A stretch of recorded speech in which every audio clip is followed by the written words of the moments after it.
मिनश्शैतानिर्रजीम बिस्मिल्लाहिर्रहमानिर्रहीम।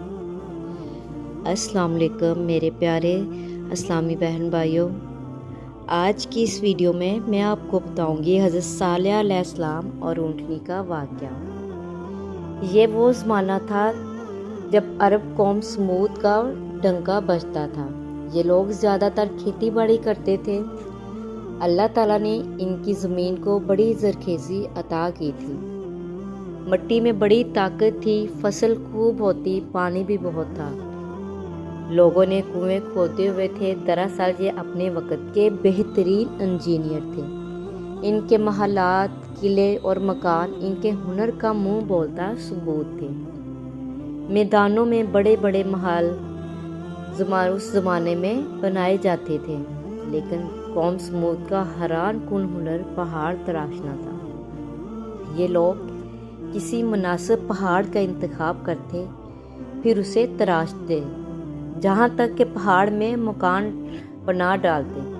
ये खुशहाली और ताकत ही का घमंड था जिसने इन्हें मगरूर और जालिम बना दिया था। इर्द गिर्द की बस्तियों पर जुल्म करना इनके लिए एक खेल का दर्जा रखता था। इन्हीं हालात में एक नौजवान का चर्चा हुआ। इस नौजवान का नाम सालेह था, जो कि अल्लाह के मुकर्रर करदा नबी थे। इनका तल्लुक एक मोअज़्ज़ज़ कबीले से था। हज़रत सालेह अलैहिस्सलाम ने शहर के बड़े बड़े लोगों की दावत की। उन्होंने खाना खिलाने के लिए लोगों को अपने घर बुलाया। खाना खिलाने के बाद लोगों की आमद का शुक्रिया अदा किया और उन्हें बुलाने का मकसद बताते हुए कहा, ऐ लोगों, आज मैंने तुम्हें वो बातें याद कराने के लिए बुलाया है जिनको तुम भूल चुके हो। मुझे इल्म है कि तुम इस बात का इनकार नहीं करते कि अल्लाह ही ने तुम्हें और तुम्हारी ज़मीन को बनाया है, लेकिन इसके बावजूद तुम उसकी इबादत करने की बजाय झूठे खुदाओं के सामने झुकते हो। ऐ मेरी कौम के सरदारों, ये गुमराही छोड़ दो, एक अल्लाह की इबादत करो, वही तुम्हारा असल रब है, और उसी से अपने गुनाहों की माफ़ी मांगो और सरकशी का रवैया छोड़ दो। हज़रत सालेह अलैहिस्सलाम ने उन्हें समझाना चाहा, लेकिन वो नाराज़ होकर वहाँ से उठ आए। उन्होंने हज़रत सालेह अलैहिस्सलाम को खबरदार किया कि अगर उन्होंने ये बातें आम लोगों में कही तो नताइज के वो खुद ज़िम्मेदार होंगे। हज़रत सालेह अलैहिस्सलाम ने सरदारों की धमकी को कोई अहमियत ना दी और अपनी रिसालत का आम ऐलान कर दिया। ये लोग हज़रत सालेह अलैहिस्सलाम के पास गए और कहा, ऐ सालेह, हम तुम्हारी बातों से सख्त तंग आ गए हैं। तुम्हारी अजाब की धमकियों ने हमारा जीना मुश्किल कर दिया है। हमारी खुशहाल और रंगीन ज़िंदगी को तुमने कबाब में हड्डी बनाकर तबाह कर दिया है। इस मौके पर हम तुमसे साफ साफ बातें करना चाहते हैं, वो ये कि तुम कोई मौजज़ा दिखाओ। अगर तुमने ऐसा कर दिया तो हम तुम पर ईमान ले आएंगे। हज़रत सालेह अलैहिस्सलाम ने अल्लाह ताला से दुआ की और अल्लाह ताला के हुक्म से उनको मौजज़ा दिखाया। एक दिन हज़रत सालेह अलैहिस्सलाम ने अल्लाह के हुक्म पर एक ऊँटनी की तरफ इशारा करते हुए कहा, ये ऊँटनी अल्लाह की निशानी है। जहाँ ये बात बताते जाए कि ये ऊँटनी अल्लाह ताला ने उन्हीं पहाड़ों और मैदानों के दरमियान से पैदा फरमाई थी। हज़रत सालेह अलैहिस्सलाम ने कहा, ये तुम्हारे मुतालबे पर भेजी गई है, इसलिए एक दिन ये पानी पिएगी और दूसरे दिन तुम। अगर इस ऊँटनी की बारी के दिन तुमने कुएं से पानी हासिल करने की कोशिश की या इस ऊँटनी को नुकसान पहुंचाया तो तुम पर अल्लाह का अजाब आ जाएगा। कौम के सरदार बहुत डरे। वो कुछ अर्सा तो हज़रत सालेह अलैहिस्सलाम के कहने के मुताबिक इस पाबंदी पर अमल करते रहे, लेकिन जल्द ही उनका सब्र ख़त्म हो गया।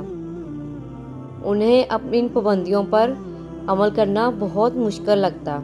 वो ऊँटनी को अपनी चरागाहों में चरता देखते तो सख्त गुस्सा खाते। आखिर दो मालदार और अमीर औरतों ने दो आदमियों को तैयार किया, उन्हें अपनी दौलत का लालच दिया और उनसे कहा कि वो अल्लाह की निशानी इस ऊँटनी को हलाक कर दें। ان آدمیوں نے منصوبہ بنایا کہ وہ اونٹنی کو اس دن ہلاک کریں گے جب اس کے پانی پینے کی باری آئے گی۔ چنانچہ اگلے ہی دن وہ کنویں کے پاس جا کر چھپ گئے۔ ان کا پروگرام یہ تھا کہ جیسے ہی اونٹنی کنویں کے قریب آئے گی وہ اس پر حملہ کر کے اسے مار دیں گے، اور انہیں زیادہ انتظار نہ کرنا پڑا۔ اونٹنی لمبے لمبے ڈگ بھرتی کنویں کے قریب آئی۔ دونوں ظالم چپکے سے کنویں کی اوٹ سے نکلے اور اونٹنی پر حملہ آور ہو گئے۔ ایک نے تلوار کا وار کر کے اس کی کونچیں کاٹ دی، دوسرے نے آگے بڑھ کر اس کی گردن پر خنجر مارے۔ بیچاری اونٹنی زمین پر گر پڑی۔ حضرت صالح علیہ السلام تک جب یہ خبر پہنچی تو آپ کی آنکھوں میں آنسو آ گئے۔ آپ نے فرمایا کہ یہ قوم اب جو قوم ہے سمود، ان کی مہلت ختم ہو گئی ہے۔ ان لوگوں پر 24 گھنٹوں کے دوران ایسا عذاب آئے گا کہ ان کی بستیاں عبرت کا نشان بن جائیں گی۔ حضرت صالح علیہ السلام کی یہ بات جب اونٹنی کے قاتلوں تک پہنچی تو وہ بہت خوف زدہ ہوئے، لیکن معافی مانگنے کی بجائے انہوں نے حضرت صالح علیہ السلام کو شہید کرنے کا منصوبہ بنایا۔